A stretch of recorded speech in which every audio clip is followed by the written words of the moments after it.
questions answered. See you then. And remember, lawyer up.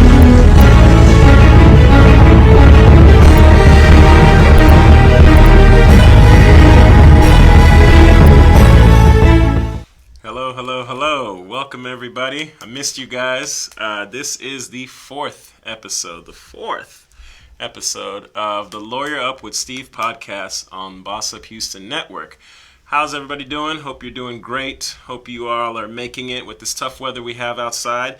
But again, I have a lot to tell you, and I have a lot that I'm going to try and help you with. Again, just basic information about me. And this show is giving you legal tips to help you out with many different legal issues that you come across in your lifetime. I'm not going to teach you how to do complex things like file your taxes or anything that's, broker agreements. I'm going to teach you some basic things that everybody, encounters just to give you the tips to get a leg up on life. So, who am I?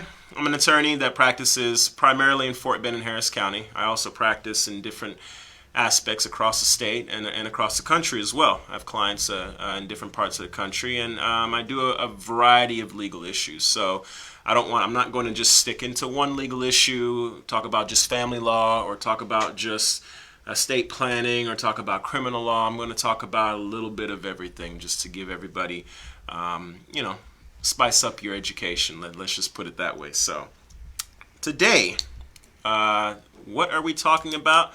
The name of the episode is called What's in a Name? And of course, what's in a name? That by which we call a rose by any other name would smell as sweet. For all you theater buffs out there, that's a little William Shakespeare for you. This is about name changes and what it takes to get your name changed, how it happens, why it happens, and the process for completing one. Because we want to make sure that if you're considering wanting to change your name, change your child's name, change a nephew's name, you know the proper ways to go about it. And you may think that you can get a name change for just about any reason, but newsflash, and I might burst your bubble with this one. There are certain things that you have to remember when getting a name change, because you can't always get a name change for the reason that you may think. But you might have a legitimate reason for getting that name change, which is great. But I'm going to go through all of that with you and provide all the steps, all the details, and fill in any gaps that you might already have in your knowledge of trying to get a name change. So when we come back, I will go ahead and jump right into it and talk name changes today. We'll be right back.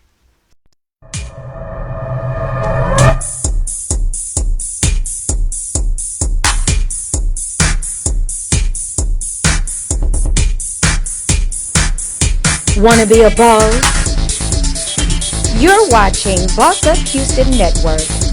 It's Boss Up Houston, where we look up, stay up, and boss up.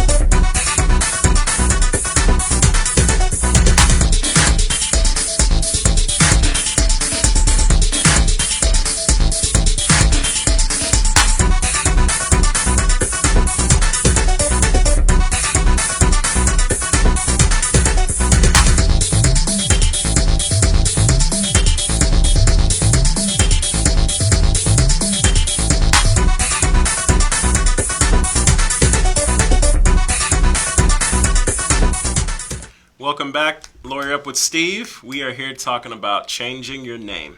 Now, I don't mean changing your name to the most difficult name in the world. I don't mean changing your name to a number. I'm talking about just changing your name to whatever it is you want to change your name for. Maybe you just got into a new family. Maybe you're adopting someone. There's a lot of different reasons, but we're going to go into it. So, one of the things that you should know about granting a name change is that you can get a name change for almost any legitimate reason. But there are several reasons why you cannot get a name change. And I know I'm going to burst some bubbles here, but let me get into that. So, escaping debt liability or hiding from criminal liability. So, a lot of times people want to get a name change because they have a lot of debt, or they've done some things wrong in the past criminally, and they want to evade that. Well, the law will not let you do that. So you can't run away from any of those things. Can't change. This is pretty basic, but you can't change your name in order to commit a crime. So if you change your name, you go by a different alias, you commit some type of crime. Say you rob a bank. It's pretty self-explanatory. You can't do that.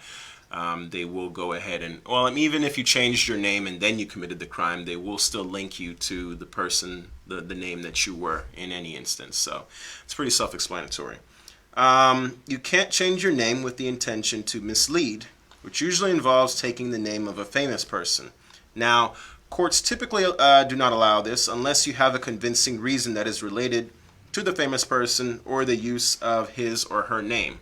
So I cannot change my name to LeBron James because there already is a LeBron James. He's very popular. Unless I can come up with some kind of compelling reason that I want to have the name LeBron James, more than likely the court is going to shoot that down. So, ladies, you can't be called Beyonce Knowles. It's just one of those things. You can't choose a confusing name that includes numerals or punctuation.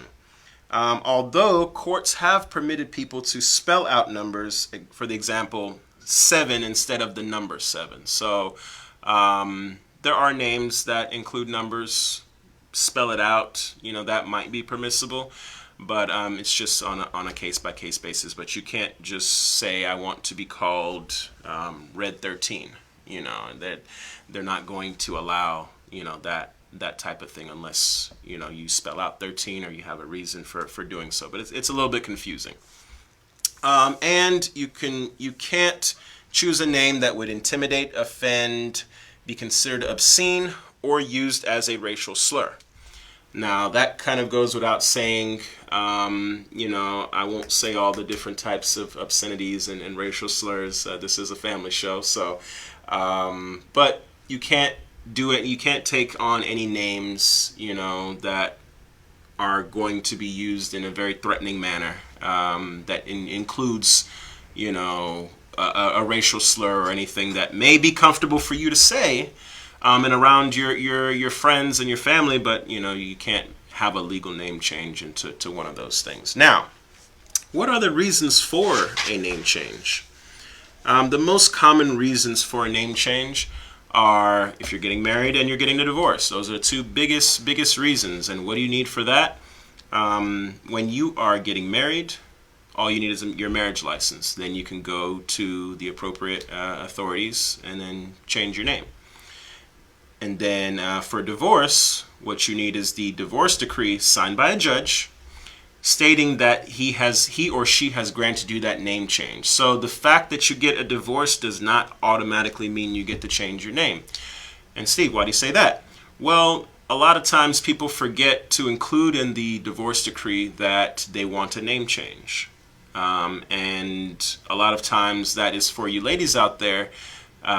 You may have changed your name and changed your last name to his name, but you forgot to request in the petition that you wanted to change your name either back to your maiden name or some other name. So one of the big things is if you are getting a divorce, just make sure that you have that provision within the decree that you can go, that the judge will grant you to change your name. And sometimes if you're in front of the judge, let's say you did your divorce pro se, the judge will ask you, are you requesting a name change? And that is your other opportunity to go ahead and say, yes, judge, I want a name change.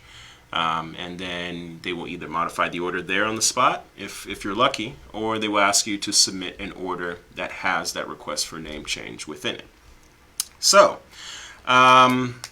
a lot of the more famous name changes I'm going to go through, and we'll break that down a little bit and discuss, why those name changes may have happened.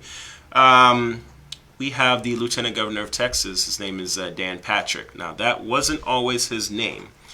He changed his name, according to him, because that was a name that he used on his radio show. It was more of a trade name, and he changed it not too long after he was going through some bankruptcy proceedings. So little bit of controversy out there to say, okay, well, did he try to do that to escape some of his prior liabilities, or did he actually do it because he wanted to take on that moniker as his actual name, his radio name to his actual name? So that's one of the more non-entertainment celebrities that changed their name. Of course, now for the celebrities, everyone knows Puff Daddy changed his name to P. Diddy. Prince changed his name to the artist formerly known as Prince, which is one of the longer name changes that I've seen. And of course, if you watch basketball, you watch the NBA, Ron Artest changed his name to Meta World Peace. So there are a lot of different instances of changing your name out there. But the reasons for that usually are either personal, or they can also have to do with business. You know, a lot of people change their names to identify as with the popularity of a certain brand or a certain product. So we are going to get into that in our next segment. So when we come back, I will talk about the differences between a name change, a DBA, an LLC, and a trademark. We'll touch on that briefly, and we'll give you that knowledge, so stick around.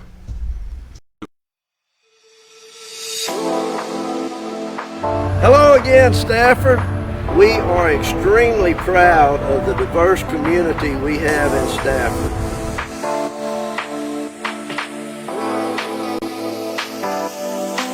We need you to get out and vote for Cecil Willis.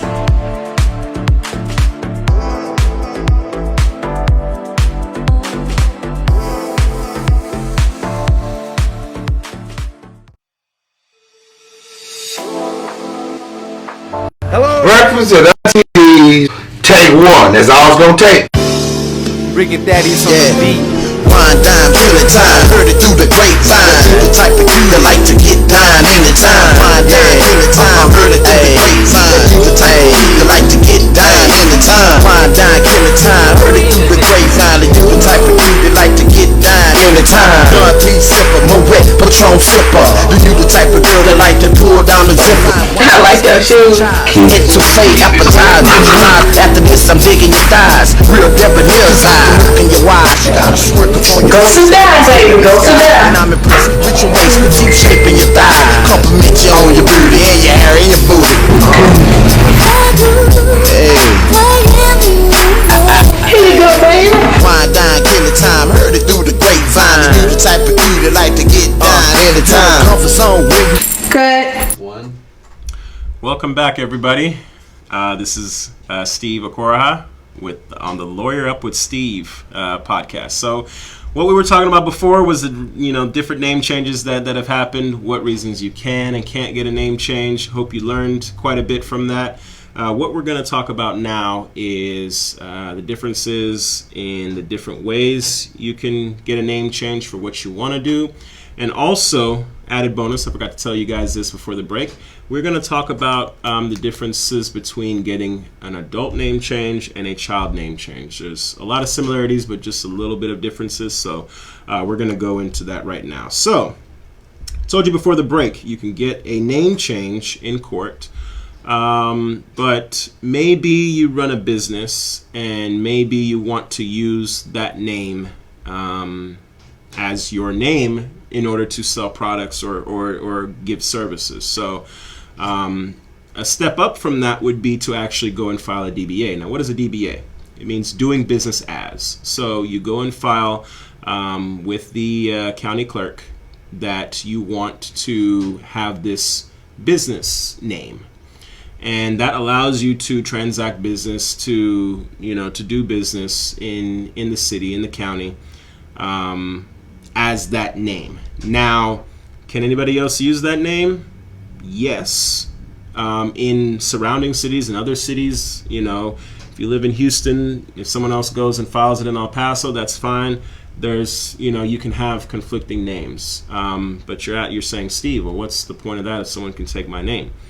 Well, that's when you go another step up and you go ahead and file as a company, an LLC, an S Corp, a C Corp, a nonprofit, That you file with the state of Texas, and of course I'm only talking Texas because I'm certified to practice Texas law, but you go ahead and file your name as a company, and that way you have secured that name in the state of Texas. No one can go ahead and file that name and use that. So if you use a certain name for your business, you put it on your t-shirts, you put it on your banners and everything, you should go ahead and consider creating a company, a registered company with the state of Texas. You'd file with the Secretary of State. The most common entity that you would file is an LLC, a limited liability company. And if you want to discuss more details about that, I can definitely do that. And then, of course, the most protection on that name is to go on a federal level, because, hey, just because you have that name in the state of Texas doesn't necessarily mean that somebody in Michigan, can take your name and start using it. So you want to go as far as filing a trademark application. And you're just basically telling the federal government, hey, this name I've been using, I use it in the course of business. I have products, I have services with it. I've been using it for this long. I want to trademark it so that I can defend, if anybody else cannot use it, and I can defend myself and state that I have been using it for this length of time. So that is the strongest protection for a name in the course of business. Now, of course, if you just want to change your name because it's you want a new name, then just go ahead and get a regular name change. But like the example I gave with Dan Patrick, he probably had Dan Patrick as a name used in the course of business, which then he said, okay, well, I just want to change my personal name to it, and he already had it because he owned it, and that's probably why he went ahead and did that. Now, I don't know for sure, but that's just what I'm speculating as to why he would have changed his name to Dan Patrick. So those are the different instances, where you can change your name, or at least reserve a name to be used without actually changing your personal name. The next thing we're going to talk about now is adult name changes versus child name changes. Now, for adult name changes, it states that the court must find good and sufficient reason for the change, and the change has to be consistent with the public interest. So, like I said, you can't use racial slurs, you can't use threatening language, no curse words, nothing like that. That is something that wouldn't really, the court will not agree with. That is in the public interest for you to have that name. And then if the change of name is for a minor child, the main thing that the court is worried about is that change is in the best interest of the child. And what does that mean, Steve? That means that you cannot change. I'll give you one scenario. You can't change the child's name because you don't like the father, or the father may not necessarily be doing things that you like. You can make the case that the father is absent and has been absent since the child has been born, and you want to change the child's name so that you can register them in school without any obstacles. You can be identified as the actual parent, which you are. So if it's in the child's best interest that the name be changed, and you make these arguments to the court, then you're able to get the child's name changed. So let me give you a few requirements of what goes into the petition. For an adult name change, you need name and your place of residence, your sex, your race, your date of birth, and social security number, the full new name requested, whether you've been subject to a felony conviction, and whether you are subject to register as a sex offender. So again, that goes into the whole trying to evade criminal liability. They want to know what your record has been so they can see if you are, for any reason, trying to evade being associated with some of your past negative deeds. Your driver's license number, any offense above a Class C misdemeanor, which would probably be traffic tickets, parking tickets. Those are usually Class C misdemeanors. Anything above that, they would want to know. Info on any outstanding warrants. Of course, that goes back into the criminal liability. A signed FBI number or state ID number, same thing. And then also a legible and complete set of fingerprints. They want to do a thorough search and make sure that, not in all instances, but in some instances, they want to make sure that A, you are the person you say you are, and then B, they're going to match up your new name with those set of fingerprints so that they have that on file. For a child, similar stuff: name, residence, reason for name change, full name requested, and then they want to know if another court has continuing and exclusive jurisdiction or not. And what does that mean? It means that if you've had a case in another court, then you should be filing that name change in that court. When you file a new case, most of the time, unless you file it into a previous case, you're given a new court, a new judge, a new case number. They want to make sure that there is no court anywhere in the country that has dealt with that child before, because once it starts there, it has to end there. And unless the case gets transferred here, or the court that the child originally originated out of gives any deference to the new court, you have to go ahead and file it in that old court. So just something that you remember, you need to keep in mind. And then, of course, if the child is 10 years or older, the child will need to give their written consent. They deem the age of 10 to be the age where a child can give consent to changing their name. So you can't go and change your 16, 17-year-old child's name without he or she saying whether or not they want to change their name. So, but yeah, these are just really the basic things that you need to keep in mind. Of course, as usual, I have all the documentation available. You can give me a call. I'm going to give you my contact information so that you can go ahead and get everything laid out for you in a pretty picture.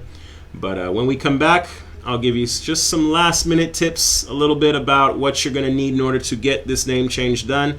I'll give you my contact details, and we will part for the day. So we will be right back.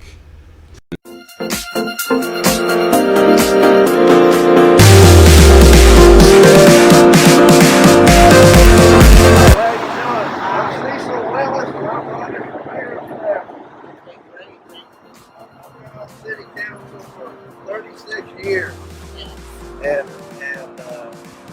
I've learned a lot from Mayor Scarcella. We have a lot of conversations over those 36 years. We have 4 candidates with 4 different visions for staffers. Mine is just stay in the course because it works. So, how long have you lived here? 5 years. Did you live somewhere in Stafford before that? Or? No, you got to Stafford as quick as you could. I love it. Yeah, that's great. And thank you so much.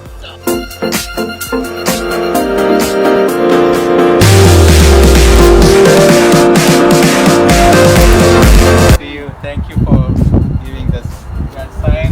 I'm going to put it here. Yeah, I'm going to.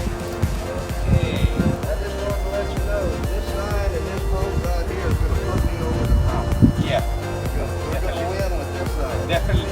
Well, thank you and your Yeah, we family. will support you. It's a pleasure Yeah, you will get all the support from this area. Good. Thank you. Alright, here we are, still on the road to Campaign Trail in Stafford. We're going to check on some local businesses to see how they're doing during this pandemic.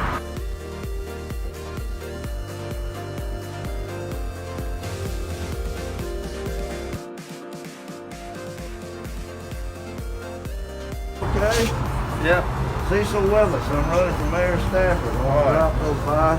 Oh, okay. You been doing okay during this pandemic? Yeah, we're okay. Everybody will be okay. Yeah, well, it seems that everybody in Stafford has learned to adapt how to operate their business. And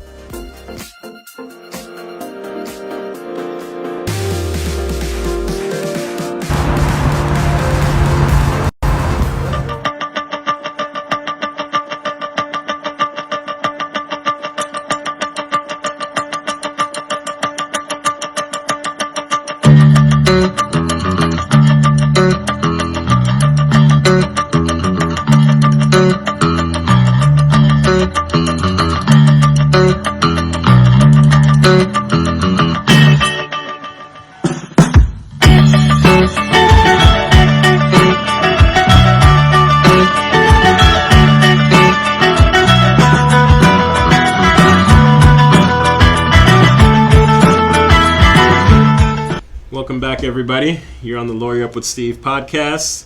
Hopefully you've learned a lot about what it takes to get a name change, how you can do it, all the different ins and outs of doing it.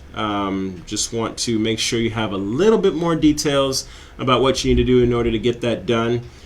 Make sure that when you're filing the petition and the order, that you do it in the county where you live. Usually there are residency requirements, and you want to make sure that you are filing it in the county where you live so that the court can establish those residency requirements. You can establish the residency requirements for the county that you live in. You want to make sure that you have any and all supporting documents when filing. If there are different instances where you need some backup documents, you want to make sure that you have those ready so that you can file it with the court when necessary. If for a child, you have to make sure that you get every parent served. And what does that mean? You have to make sure that the other parent or anyone that has custody or guardianship or power, not power of attorney, but mainly guardianship and custody, you want to make sure that parent has been notified of the suit. So again, you cannot change a child's name without both parents or both custodial parents having some type of notification.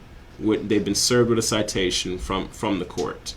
And then, most importantly, and this is just to get across the finish line, if the name change has been granted, then you want to make sure that you get a copy of the decree for the Bureau of Vital Statistics, for the Department of Public Safety, aka the DMV, as well as the Social Security Administration. So that's going to allow you to change your birth certificate, your driver's license, and your Social Security card. Those are the three things that are most important in order to show that your name has been changed and you no longer associate yourself with the prior name.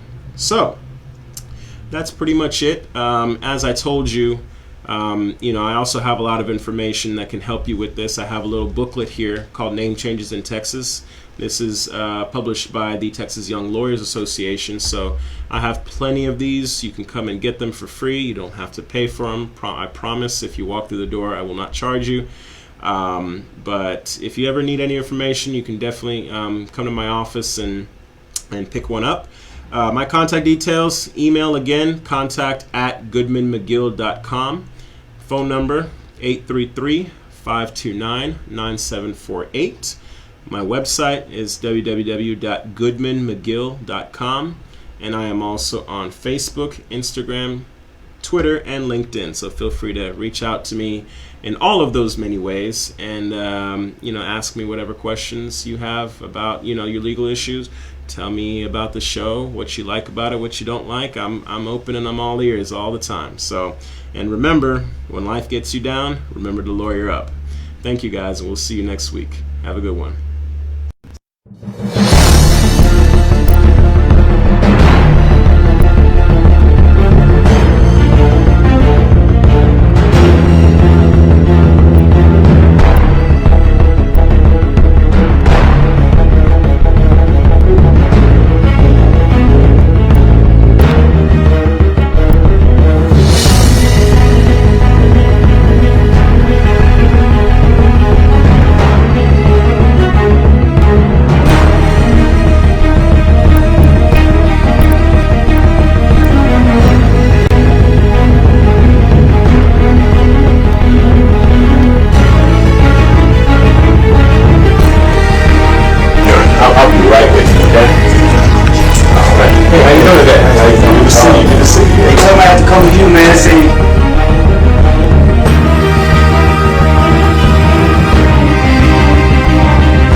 Everything that I heard today, I definitely think we can lawyer you up today.